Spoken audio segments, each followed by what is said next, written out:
Hello everyone, welcome once again. Today we are going to start a new chapter, that is soil. So, soil is the uppermost crust that covers the earth. The earth's uppermost crust is called soil. It is a mixture of rock particles and humus.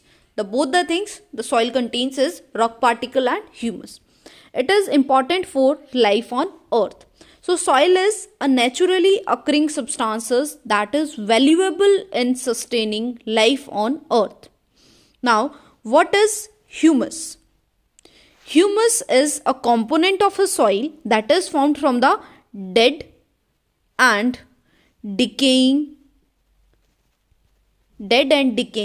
organic matter.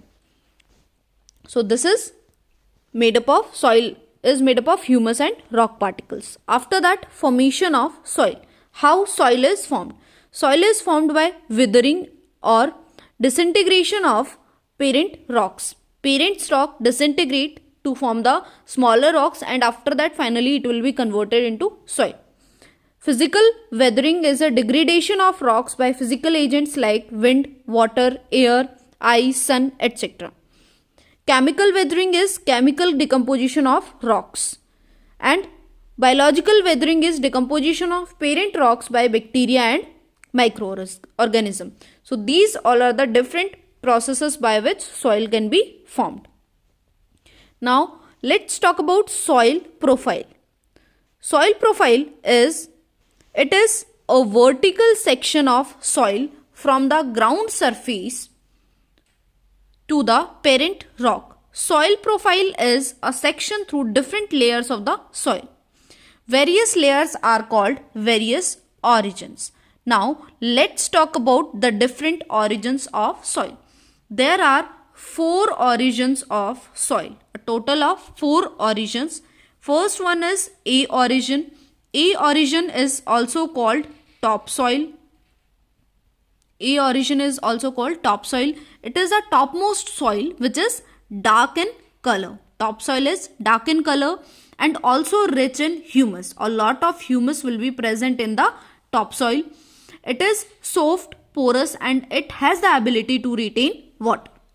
Now, after that comes second origin, that is B origin. B origin is the middle next layer of the soil profile. It has less humus. It has less humus as compared to A origin, and more minerals. It contains minerals.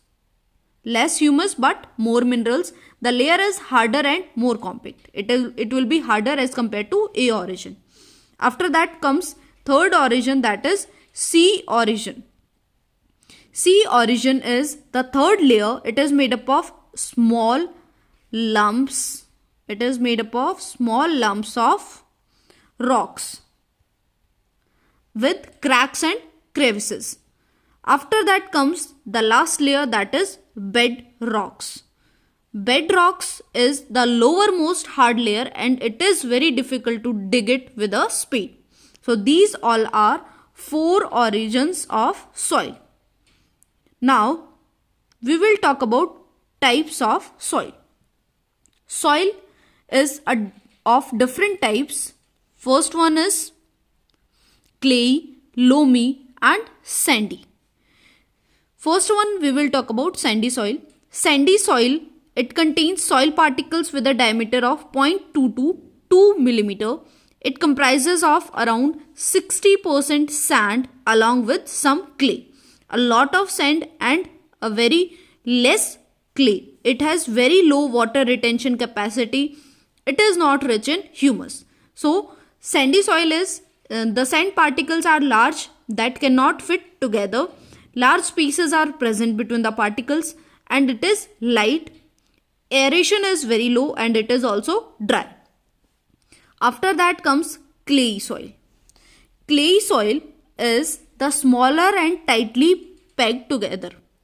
It contains soil particles with a diameter of less than 0.2 millimeter. Here we have talked about 0.2 to 2 millimeters is the particles of sandy soil, but clay soil is less than 0.2 millimeter. It has an excellent water retention capacity. The water retention capacity of clay soil is very much and air circulation is sufficient. After that comes loamy soil. It contains a good mixture of sand, clay and humus. It has a good water retention capacity and air circulation is sufficient. So loamy soil is the best topsoil for the growth of plants. It is a mixture of sand, clay and silt. It also contains humus and has the right water holding capacity. The different toys, pots and statues are made up of clay soil. After that, there are different properties of soil. One is percolation rate of water. Percolation rate of water is different in different types of soil. It is highest in the sandy soil and least in the clay soil. Percolation rate of water, it varies from soil to soil. Percolation rate of water is highest in case of sandy soil and least in case of clay soil. The soil moisture and water absorption capacity of soil varies from different types of soil. Different types of soil are used to cultivate different types of crop. Clay and loam are suitable for growing wheat, gram and paddy. And cotton is grown in sandy, loam and soil. Sandy and loam soil. So there are different crops that are being grown in different types of soil. For example, we have talked about clay and loam. In clay and loam, wheat, gram and paddy are grown. Clay and loam, wheat and gram are grown. For example, for paddy, we can consider clay soil as the best. For lentils and pulses, we can say loamy soil is the best. For cotton, sandy soil is the best. So these are the different soils which are used to grow different crop. Now crops are of two types. One is Rabi crop and another one is Kharif crop. Rabi crop are those which are grown in November to March or April, and the different Rabi crops are wheat, mustard, etc. and Kharif crop are grown from June to October, and different Kharif crops are maize, bajra, etc. So these are the two types of crop that we used to grow. After that, the soil holds water in it, which is called soil moisture. The soil moisture depends on the water holding capacity of a soil. The capacity of soil to hold water is important for various crops. Clay soil is used to make pots, toys and statues. So clay soil is used to make different pots, toys and statues. So that's about soil. And one more thing is different nutrients are being containing by the different factors. For example, if we talk about protein, so we can get protein from pulses such as gram, black gram, green gram, moong, pigeon pea, etc. And if we talk about fats or lipids, we can get fats and lipids from soya bean, groundnuts, sesame, castor, mustard, sunflower, etc. And if we talk about minerals and water, vitamins and minerals we can get from vegetable. Vitamins and minerals we can get from vegetable and different spices and fruits. So that's all what we get from the different types of crops we can grow to get the different nutrients. So this is all about this chapter. I hope you liked the video. If you have any kind of doubt, you can contact me through the video lectures and through my channel.